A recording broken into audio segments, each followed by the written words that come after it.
Two mutant kids from Dallas almost took down a high school gym. Feds are coming in. If it wasn't too hot before, it sure as hell is now.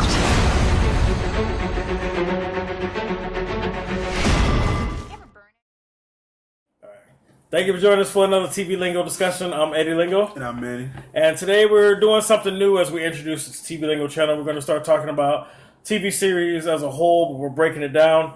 With the new shows and the new pilots, we got a formula where we'll basically talk the pilot episode, then we'll reconvene after episode 3 and compare notes to the pilot episode. And if we commit to it, then you'll see us again at the end of the season for the finale or whatever they want to call it that. And basically the way we just discuss these episodes, we'll give you our first impression, and we'll discuss any theories as far as the life of the show, if it's going to get canceled or not, and also the theories of any story arc, and then we go from there. And we hope you guys appreciate this.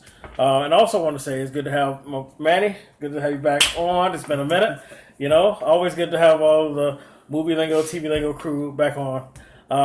Right now we're going to discuss the Fox series Gifted. Is it Gifted or The Gifted? The Gifted. The Gifted. Sorry. Because there's a movie called Gifted. Oh, that's true. That's true. With John Travolta.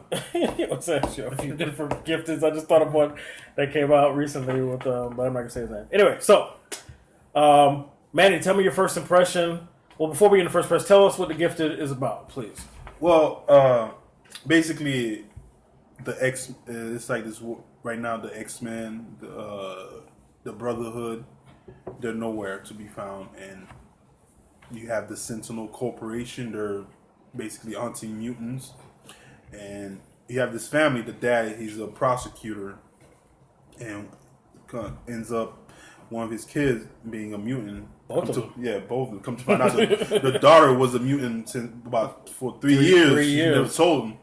So now they're on the run, and he has to go basically join these runaway mutants to people he's been hunting and putting away to help his family out. Right. So I know what you're probably thinking if you haven't watched this. We've seen this plot before with Heroes, you know, where what's her name that played the cheerleader that was invincible. Her dad. This is what I thought the first time I saw it. It's like, right. This is the and same. They even cast the girl to almost look like her, right? And you know she was in Gotham, right? I didn't know that. So you know, my first impression, I'm watching this. And I'm thinking at first, like, okay, here we go. We've seen this plot before. There's nothing new. His kid is now one of the special ones that he's used to hunting, so he has to make a decision. Do I stick with the job or do I protect my kids? Fortunately, they don't waste any time with this one like Heroes did.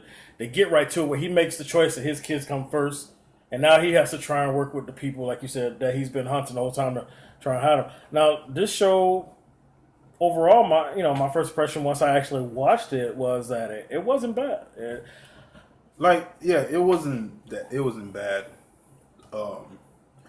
And you can see from the beginning of the show they started putting little twists in there, like with the Jamie Chung's character, the mutant that got captured. Mm-hmm. Come to find out she's pregnant, and now they gotta rescue her and all that. Yeah, they're trying to throw a lot in to try and hook you a little early. So. It got me interested once I first saw the episode. Stan Lee made a cameo, of course. Yes, very. It wasn't forced. It was subtle, and that was good. As far as for TV, the powers they use worked. You know, it's mostly lights. Mm-hmm. And my only thing is the kid when he I don't really know what's his power basically. You know, I think that's what's going to be the overall story of figuring out what exactly he can do and to what, because every time he uses power, it was actually a different degree. Yeah, is he some type of sidekick or you know? Yeah, it was pretty good. But I feel like, you know, a lot of the problem with these shows is that you know, like the existing core that they're running from the cops, they pick the wrong times to use their power or not use their power, and it's kind of frustrating. You know, little things in the writing like that kind of frustrate me.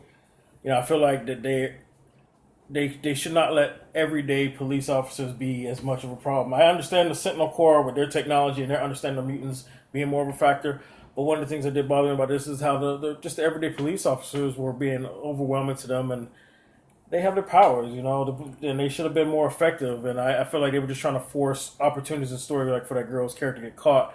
So I know I'm going to see a lot of stuff like this going forward, as far as dumbing down a character and their ability just so something else can happen in the story. Like my main thing about the story, if you watch the last X-Men movie, after basically Wolverine went back in time and they stopped the assassination. Right. Basically, I guess from that happening, they were more lenient on mutants. So what I'm wondering is what happened during that time that caused all these police force and then starting off this whole Sentinel thing to go after mutants. Obviously, something happened within the mutant community that caused them to be hunted like this. Well, obviously, I believe that's going to be one of those filler episodes where we'll get a flashback or it'll be told as to what happened. Right now, they're just trying to get us hooked in this timeline.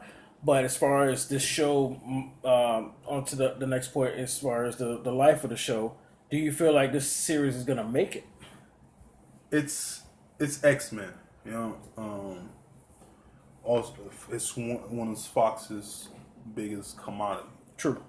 It brings in money more than Fantastic Four. So, well, I mean, everything. Yeah, so they're definitely. As far as writing wise, I forgot the director's name, but I know he was one of the producers and directors for Burn Notice. If you guys have watched that, Burn Notice, yeah.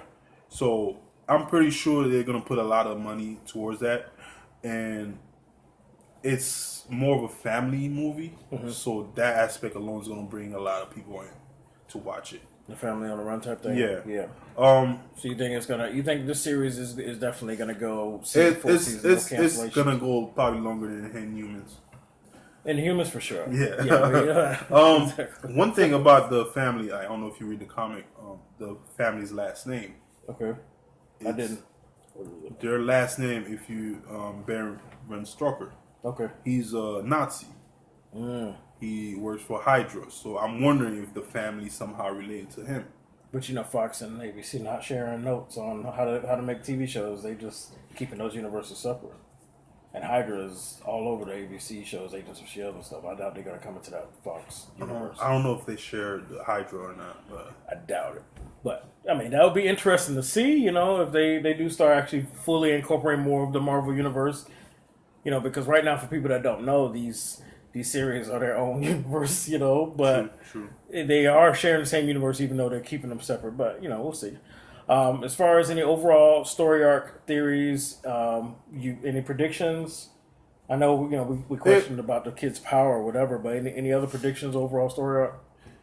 I don't know. It's pretty, like some of the things is going to happen. It feels like it's pretty obvious. Like, even from the first episode, I knew that one scene when the girl opened the portal, somebody was going to get caught. Right. And end up being the dad. So it's pretty much predictable what's going to happen. True. So, other than that, I'm just expecting, I'm basically expecting Fox to do something with this story, because the last few TV shows they put out, I wasn't really okay with it. What they did with Gotham, I wasn't okay with it. Yeah. So like I said before, with X-Men, that's one of their biggest commodities. So I'm expecting them to put more work into that. Since this one falls in the X-Men universe, so I'm expecting them to put a lot more into this one. Well, yeah, I don't have any theories. Just because right now, like I said, we've seen this plot before. I'm waiting for them to. If they're using it already this early on, I'm hoping that's because they have already plans for different lines and more. I'm waiting to see. I will say, as a first episode, I'm intrigued. I will be watching on. And they are following kind of like the mutant lore, basically. With the kid, usually it takes a mutant, basically something traumatizing, for them to evolve their power. So, as far as that, they're really following the lore. Would you recommend the show? Or are you're not there yet? I'm not there yet because I'm still skeptical about it. Because it's still Fox. Well, that's why we're gonna revisit it on the third episode, because I'm Bryan Singer did direct this one too. Oh, did he?